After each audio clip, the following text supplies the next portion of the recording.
নমস্কার বন্ধুরা, তৃষ্ণা রান্নাঘরে আপনাদের সকলকে স্বাগত জানাই। আমার আজকের রেসিপি ভেজ ফ্রাইড রাইস, যেটা বানানো অত্যন্ত সহজ। দেখুন কেমন ঝরঝরে হয়েছে। তো এই রকম অনুষ্ঠান বাড়ির মতো ফ্রাইড রাইস বানাতে হলে কিভাবে বানাবেন আসুন দেখে নিন। আমি একটা হাঁড়িতে জল বসিয়ে দিয়েছি। জলটা ফুটতে শুরু করেছে, দিয়ে দিলাম 1 টেবিল চামচ লবণ, 4-5টা তেজপাতা দিয়ে দিলাম, আর 3টে থেতো করা ছোটো এলাচ, 4 টুকরো দারচিনিও সেই সঙ্গে দিয়ে দিচ্ছি। এই সসপ্যানটায় আমি 500 গ্রাম বাসমতি চাল আধ ঘন্টা আগে ভিজিয়ে রেখেছিলাম। এই চালগুলো এবারে ফুটন্ত জলে দিয়ে দিলাম। জলটা ফুটতে শুরু করলে তবেই চাল দেবেন, তাহলে ভাতটা একদম সাদা ধপধপে হবে। এটা আমার আজকের প্রথম টিপস। এবারে দেখে দিন আরও কি কি উপকরণ লাগবে। এখানে আছে কিশমিশ হাফ কাপ, ভাঙা কাজু হাফ কাপ, 8-10টা লবঙ্গ, ছোটো এলাচ 7-8টা, জয়িত্রীর ফুল 1টা, 5-6 টুকরো দারচিনি, থেতো করা বড় এলাচ 2টো। এখানে দেখুন ক্যাপসিকাম নিয়েছি 2টো মিডিয়াম সাইজের সরু লম্বা করে কাটা, 2টো মিডিয়াম সাইজের গাজর সরু সরু করে কেটে নেওয়া, 7-8টা কাঁচা লঙ্কা চেরা, 5-6টা ফ্রেঞ্চ বিন একটু তেরছা করে কেটে নিয়েছি, হাফ বাটি মটরশুঁটি আছে। হাঁড়ির চালগুলো একবার নেড়ে দিলাম। একটা টিপস আরও দিচ্ছি, এই সময় অর্ধেকটা পাতিলেবুর রস চিপে দেবেন, তাহলে দেখবেন ভাতগুলো খুবই সাদা হবে। চাল 50% সেদ্ধ হওয়ার পর এবারে আমি মটরশুঁটিগুলো দিয়ে দিলাম। মোটামুটি 90% সেদ্ধ হওয়ার পর পরীক্ষা করে দেখুন ভাতটা কেমন হয়েছে। দেখুন ফ্রায়েড রাইসের জন্য একদম ভাত রেডি। এবারে ভাতের মাড় ঝরিয়ে নিন। ফ্যান ঝরানোর পর দেখুন কেমন ঝরঝরে ভাত হয়েছে। তো ফ্রায়েড রাইসের জন্য একদম পারফেক্ট। এবারে এর থেকে তেজপাতাগুলো ফেলে দিন। এবারে আমি ভাতগুলো যাতে ঝরঝরে থাকে এর জন্য একটা স্টিলের সসপ্যানে অর্ধেকটা ভাত নামিয়ে নিচ্ছি। এখন কড়াইতে বেশ খানিকটা সাদা তেল দিয়েছি, এর মধ্যে দিচ্ছি 3 টেবিল চামচ মতো গাওয়া ঘি।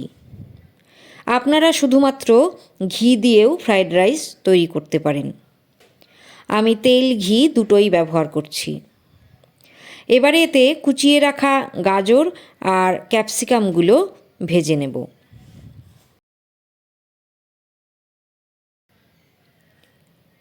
এক মিনিট ভেজে নেওয়ার পর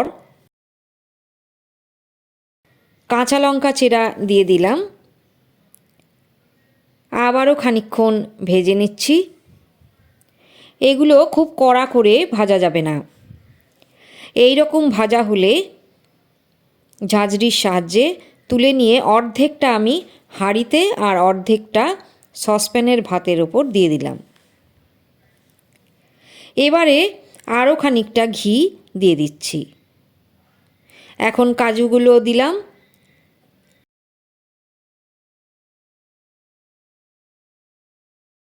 একটু নেড়ে নিয়ে কিশমিশগুলোও দিয়ে দিলাম।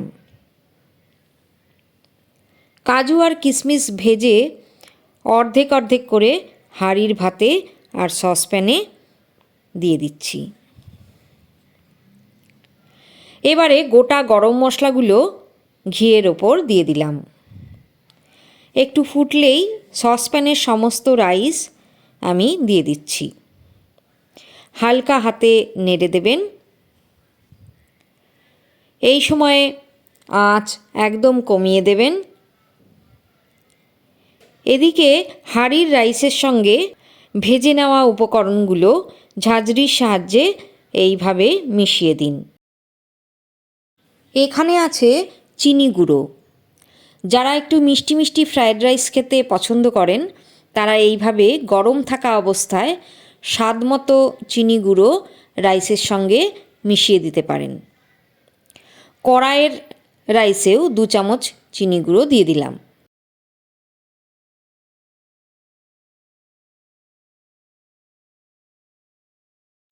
হালকা হাতে নেড়ে দিচ্ছি।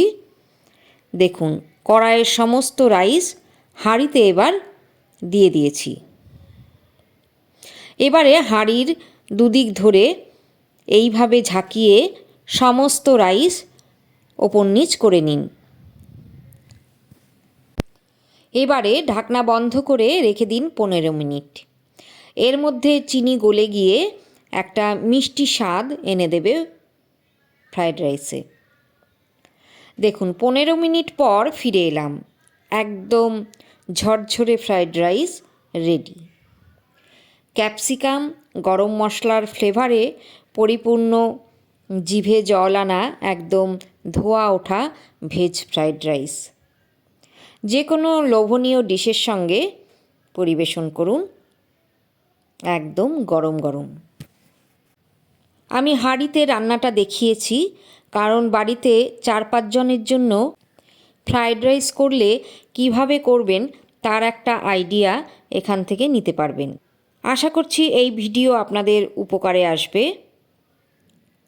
ভিডিও ভালো লাগলে বন্ধুদের সাথে শেয়ার করুন আর কমেন্ট করে জানাবেন বন্ধুরা কেমন লাগলো। আজ বিদায়, আবার দেখা হবে।